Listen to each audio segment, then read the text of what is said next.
কুষ্টিয়া জেলার বিএনপির আহ্বায়ক কমিটির বিরুদ্ধে অপপ্রচারের প্রতিবাদে সংবাদ সম্মেলন অনুষ্ঠিত হয়েছে।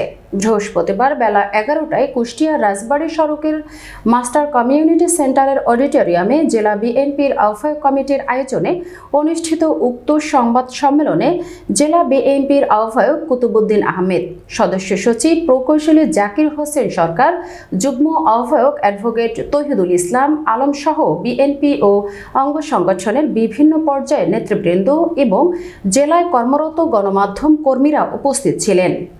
সংবাদ সম্মেলনে বিএনপির নেতারা বলেন, পদবঞ্চিত ব্যানারে কতিপয় চিহ্নিত ব্যক্তি কুষ্টিয়া জেলা বিএনপির দায়িত্বশীল নেতাদের বিরুদ্ধে একের পর এক মিথ্যা ও অপপ্রচার চালিয়ে যাচ্ছে, যা অত্যন্ত দুঃখজনক। তাদের অশালীন বক্তব্য ও ডাহা মিথ্যা অপপ্রচার বিএনপির নেতাকর্মীরা যেমন মর্মাহত তেমন ক্ষুব্ধ। এসব বক্তব্যের তীব্র নিন্দা ও প্রতিবাদ জানিয়ে বিএনপি নেতারা আরও বলেন, অনেক ধৈর্য ধারণ করেছি, আমাদের পিঠ দেয়ালে ঠেকে গেছে। অবিলম্বে তাদের অশালীন বক্তব্য ও মিথ্যাচারের পরিহার করে দলের কাছে ক্ষমা চাওয়ার আহ্বান জানান। অন্যথায় দলীয় শৃঙ্খলা ভঙ্গের জন্য তাদের বিরুদ্ধে কঠোর সাংগঠনিক ব্যবস্থা পাশাপাশি আইনগত ব্যবস্থা গ্রহণ করা হবে বলেও হুঁশিয়ারি দেন তারা। তাদের বিরুদ্ধে অলরেডি ব্যবস্থা নেওয়ার জন্য আমরা আমাদের কেন্দ্রীয় নেতৃত্বের সাথে আলোচনা করেছি। তাদেরকে সৌরভ করা হচ্ছে, সৌরভ এবং সৌরভের জবাব এবং আমাদের রিকমেন্ডেশন আমরা কেন্দ্রে পাঠিয়েছি। নেতৃবৃন্দ যদি জবাবের সাথে জড়িত থাকে সেটা দায়িত্ব অবশ্যই আমরা নেব, কিন্তু যারা বিএনপির দায়িত্বশীল পদে নাই তারা যদি এ ধরনের কাজের সাথে জড়িত থাকে সেই দায়িত্ব কিন্তু আমাদের ঘাড়ে বর্তাই না। আর চাঁদাবাজি এটা সম্পূর্ণ নির্মূল করার দায়িত্ব কিন্তু বিএনপির না, এখানে প্রশাসন আছে, এখানে অ্যাডমিনিস্ট্রেশন আছে। এখন 5 তারিখ 6 তারিখ 7 তারিখ না, দেশে এখন একটি স্থিতিশীল প্রশাসন আছে। আমরা প্রশাসনকে সহযোগিতা করতে রাজি আছি। আমাদের কোনো দায়িত্বশীল লোক যদি এই ধরনের কাজে থাকে প্রশাসন যে কোনো ব্যবস্থা দিয়ে আমরা তাদেরকে সহযোগিতা করবো এবং সেগুলি আমাদের তো হয় আমরা তার বিরুদ্ধে সাংগঠনিক ব্যবস্থা দেবো। বিএনপি একটা অনেক বড় দল, এখানে সামাজিক কারণে অথবা যে কোনো পারিপার্শ্বিক কারণে হয়তো কেউ একজন কোনো সামাজিক অনুষ্ঠানে গেছে, তার পাশে আমাদের লোক একটা বসছে, এই মুহূর্তে কেউ একটা ছবি তুলছে, ছবি তুলে ওই ছবি প্রমাণ করতেছে যে এই লোক এই আওয়ামী লীগের লোকের সাথে। আসলে এই ধরনের ছবি আপনারাও জানেন, সামাজিক যে কোনো অনুষ্ঠানে বা যে কোনো বিষয় একটা হতে পারে, ওই জিনিসগুলোকে পলিটিক্যাল বা পলিটিক্যালি দেওয়ার কোনো সুযোগ নাই। কারণ আমরা এই সমাজের মানুষ, যে কোনো জায়গায় যে কোনো লোকের সাথে দেখা সাক্ষাৎ হতে পারে। কিন্তু কেউ যদি কোনো আওয়ামী লীগের মিছিল মিটিংয়ে যেয়ে থাকে বা কেউ যদি অত্যাচার নির্যাতনের সাথে জড়িত থাকে, এই ধরনের যদি কোনো প্রমাণ আপনারা দিতে পারেন সেই দায়িত্ব আমরা নেব এবং সেই দায়িত্ব নিয়ে তাকে সেই মুহূর্তে আমরা কমিটি থেকে আমরা বের করে দেবো, এই বিষয়টা আমরা দিতে পারি। আমরা অবশ্যই চেষ্টা করবো যাতে এই পতিত স্বৈরাচারের কোনো প্রতিষ্ঠান বা কোনো ইনস্টিটিউট কোনো কিছু যাতে এই বাংলার মাটিতে না থাকে, এই ব্যাপারে আমরা আমাদের অবস্থান থেকে আমরা চেষ্টা করি বুঝতে পারি। মানুষ ব্যবসা করবে, সেটা চালের ব্যবসা হতে পারে, সেটা বালির ব্যবসা হতে পারে, সেটা কনস্ট্রাকশন ব্যবসা হতে পারে, যে কোনো বৈধ ব্যবসা সে বৈধভাবে দিবে, গভর্নমেন্টের যে ট্যাক্স দিবে, ইজারা দিবে, ব্যবসা করবে, তাতে আমাদের কোনো আপত্তি নাই। কিন্তু আমরা অবৈধ দখলের বিপক্ষে, আমরা অবৈধ বালি মহল দখলের বিপক্ষে, আমরা অবৈধ চাঁদাবাজির বিপক্ষে, আমরা এদের বিপক্ষে। এরকম যদি কোনো অভিযোগ থাকে আপনারা বলেন, আমরা ব্যবস্থা নেব। আর যদি ব্যবস্থা না নেই তখন আপনারা আমাদেরকে বলেন যে ভাই আপনারা তো বলছেন।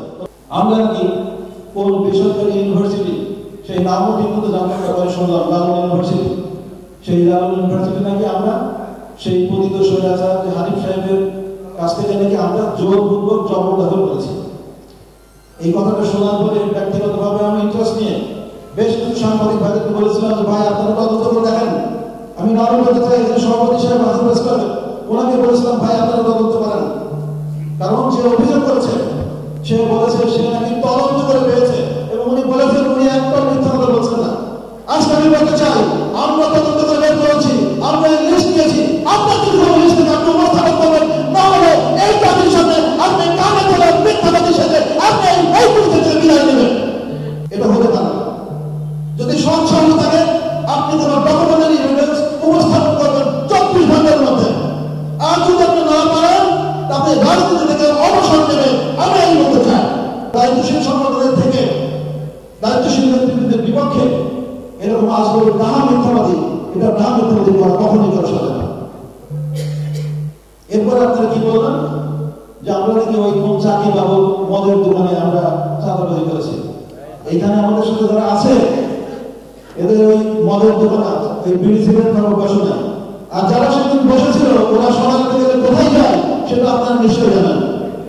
আমি যেটা বলতে চেয়েছি যে এই সমস্ত চাঁদাবাজের যে খাতগুলো কুষ্টিয়ায় মানুষ জানাইছেন, এই ঠিকাদারি প্রতিষ্ঠান, বাড়িমহল, জলমহল, হাট সেসব ওনারা যে বলছে যে জেলা বিএনপি বর্তমানে এই নেতৃত্ব পুরো জায়গাগুলো দখল করে নিয়ে তারা করছে, এটা আমাদের কথা, ওনাদের বক্তব্য।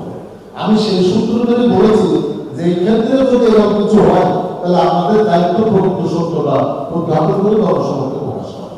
কুষ্টিয়া জেলা বিএনপির পদবঞ্চিত ত্যাগী পরীক্ষিত দাবিদার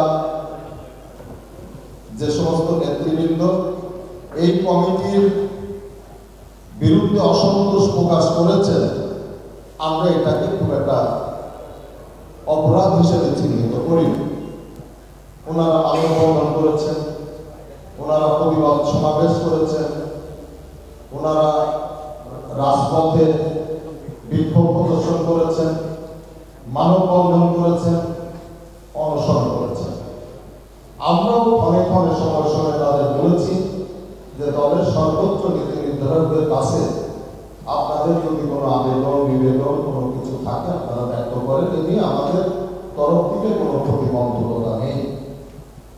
তাদের এই প্রতিবাদ বা অভিব্যক্তি ব্যক্ত করা পদ্ধতি অনেক নিয়ে অনেক বিতর্ক থাকতে পারে, আমরা সেই বিষয়ে তাও খুলিনি, কোনো কথা বলিনি।